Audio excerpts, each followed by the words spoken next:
25واں لمحہ 25 دعاؤں پر مشتمل ہے۔ بسم اللہ الرحمن الرحیم۔ الذین اذا اصابتهم مصیبہ قالوا انا للہ وانا الیہ راجعون والذی هو یطعمنی ویسقین واذا مرضت فہو یشفین۔ اس لمحے میں ہم اجمال کے ساتھ 25 قسم کی ایسی دواؤں کا ذکر کریں گے جن میں بیماروں اور آلام و مصائب سے دوچار لوگوں کے لیے مفید علاج اور حقیقی تسلی کا سامان پایا جاتا ہے۔ وہ بیمار و آفت رسیدہ لوگ جو کہ نوع انسان کے 10ویں حصے کی نمائندگی کرتے ہیں۔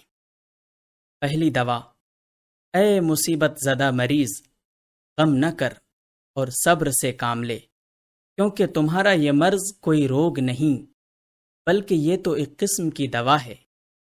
وجہ اس کی یہ ہے کہ یہ عمر ایک ایسا سرمایہ ہے جو زوال کی زد میں ہے، اس لیے اگر یہ بے ثمر رہا ہو تو ضائع ہو جائے گا، اور اگر آرام و سکون اور غفلت کی نظر ہو گیا تو پھر تو فوراً ہی ختم ہو جائے گا۔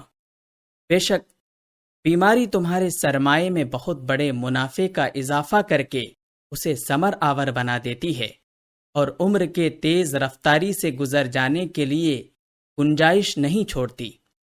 چنانچہ یہ عمر کو پکڑ لیتی ہے اور اسے اس وقت تک لمبا کر دیتی ہے تاکہ وہ اپنا مطلوبہ پھل عطا کر دے، پھر اسے ختم ہو جانے کے لیے چھوڑ دیتی ہے۔